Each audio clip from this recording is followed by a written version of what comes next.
ایک 6 فٹ کا آدمی اس کمرے میں آپ سوچیں کس طریقے سے سوتا ہوگا. مطلب یہ آپ پتہ نہیں کس دنیا میں یہ رہتے ہیں.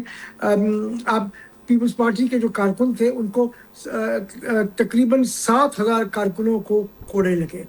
ان کو تو پتہ نہیں کہ لاہور قلعہ کیا ہوتا تھا. وہ لاہور قلعے جس وقت تو ہم جاتے ہیں لاہور فورٹ دیکھتے ہیں بڑا خوبصورت نظر آتا ہے, لیکن وہاں ایک عقوبت خانہ تھا جہاں پہ لوگوں کو رکھا جاتا تھا. بہت سارے ہمارے ساتھی ہمارے کولیگز آج بھی سینٹ میں میرے کولیگ ہیں مسعود احسن صاحب, انہوں نے کوڑے بھی کھائے اور انہوں نے لاہور فورٹ میں عقوبت خانے میں بھی رہے. تو مطلب آپ کو تو پتہ ہی نہیں ہے کہ ظلم ہوتا کیا ہے. یہ جو کچھ ہو رہا ہے دس از نتھنگ. پیپلز پارٹی سے پوچھیں کہ ظلم کیا ہوتا ہے. شہید بی بی کو سکھر جیل میں رکھا گیا بغیر پنکھے کے. سکھر جیل اگر جا کے یہ دیکھیں تو ان کو پتہ چلے کہ جیل ہوتا کیا ہے. سکھر جیل کے مقابلے میں جو ان کے پاس اجالہ میں 6 کمروں کا کمپلیکس ہے نا, وہ ایکچولی 5 سٹار کمپلیکس جیل نظر آتا ہے. چاہے 5 سٹار ہو چاہے 7 سٹار ہو, جیل تو جیل ہوتی ہے نا سر. چاہے 5 سٹار ہو چاہے 7 سٹار ہو. لیکن پیپلز پارٹی نے جو صعوبتیں جو سفرنگز پیپلز پارٹی نے کی وہ ڈکٹیٹرشپ کے دور میں کی نا. ابھی تو آپ کے بقول آپ کے مطابق ڈیموکریٹک سسٹم ہے, تو اس میں تو یہ نہیں ہونا چاہیے نا کہ ان کو یہ شکوہ کرنا پڑے کہ ایسا کہیں اور جمہوری دور میں نہیں ہوا. نہیں, اصل میں بات کرتے ہیں کہ جی کبھی ہوا ہی نہیں تھا.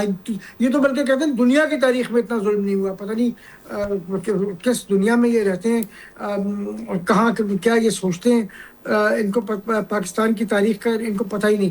حسن ناصر کو یاد کا نہیں ان کو پتہ, جو جس کو 1962 میں ایوب خان نے شہید کر دیا. ٹھیک, تو آپ کی ایڈوائس بات کرنے آ جاتے ہیں, ہم بات کرنے آ جاتے ہیں. سر آپ پھر کیا سجیسٹ کریں گے؟ آپ پھر سجیسٹ کیا کریں گے؟ ملاقاتیں ان کی نہیں کروائی جاتی, حکومت ان کی نہیں سنتی, عدالتیں ان کو ریلیف نہیں دے رہی, پھر وہ کیا کریں؟ پارلیمنٹ میں ان کو بات نہیں کرنے دی جاتی, کیا کریں پھر وہ؟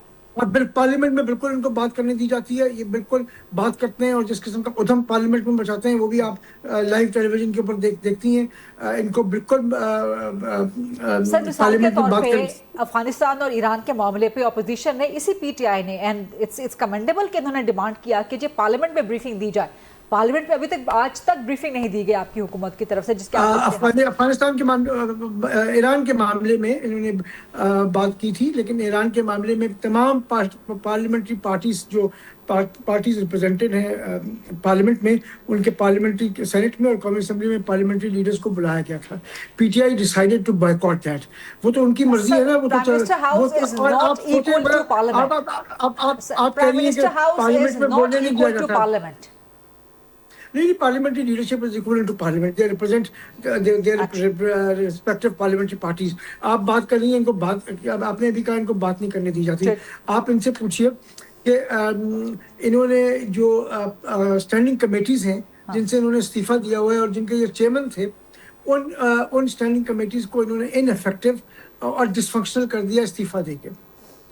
اس کے بعد جو ان کی مراتیں ہیں وہ مراتیں لے رہے ہیں پوری, مراتیں پوری لے رہے ہیں, لیکن ان کو استعفیٰ دے کے بیٹھے اور 6 مہینے 8 مہینے اجلاس نہیں ہو رہے. مطلب ہم پارلیمنٹ کا یہ پارلیمنٹ کا مذاق اڑاتے ہیں اور جس قسم کی بےہودہ گفتگو یہ پارلیمنٹ میں کرتے ہیں. آپ کی تو لائیو ٹی وی پہ آپ کے پاس آ رہا ہوتا ہے, آپ کس دن بیٹھ کے پورا دن دیکھیں گے ہو کیا رہا ہوتا ہے. ہم نے پارلیمنٹ کو ایک مذاق بنا کے رکھ دیا ہے. ٹھیک, خرم صاحب نے قومی مفاہمت کا ایک قومی یگانگت کا ماحول بن جانا چاہیے تھا, جو کہ حکومت کے کنڈکٹ سے نظر نہیں آتا. And this I am not just referring to Imran Khan کی ملاقات, اس کے علاوہ بھی چاہے افغانستان کا ایشو ہو, چاہے ایران کا معاملہ ہو, پارلیمنٹ کو ابھی تک بریف نہیں کیا گیا. صرف ایک پرائم منسٹر ہاؤس میں میٹنگ کروا دی گئی, باوجود اس کے کہ اس کے بعد وزیر اعظم صاحب کا ایک کوئک اینڈ شارٹ سعودی عرب کا دورہ بھی ہوا, لیکن فی الحال پارلیمنٹ کو اعتماد میں نہیں لیا گیا.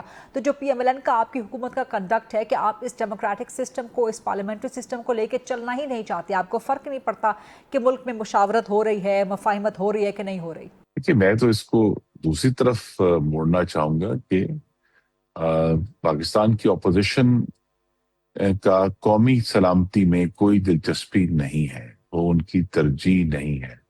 انہوں نے جو پالیسی پہلے دہشت گردی کے خلاف لڑنے میں بنائی, جو کہ تھی کہ ہم تو دہشت گردوں سے بزدلانہ مصالحت کریں گے, ہم تو ان سے نہیں لڑ سکتے. تو پچھلے وزیر اعلیٰ تھے, اس وزیر اعلیٰ نے بھی آ کے جو ہے اگرچہ کچھ نرمی اپنے الفاظ میں دکھائی ہے، لیکن ان کی پالیسی وہی ہے کہ وہ ایک کہتے ہیں اندھا دھند مذاکرات کی بات کر رہے ہیں.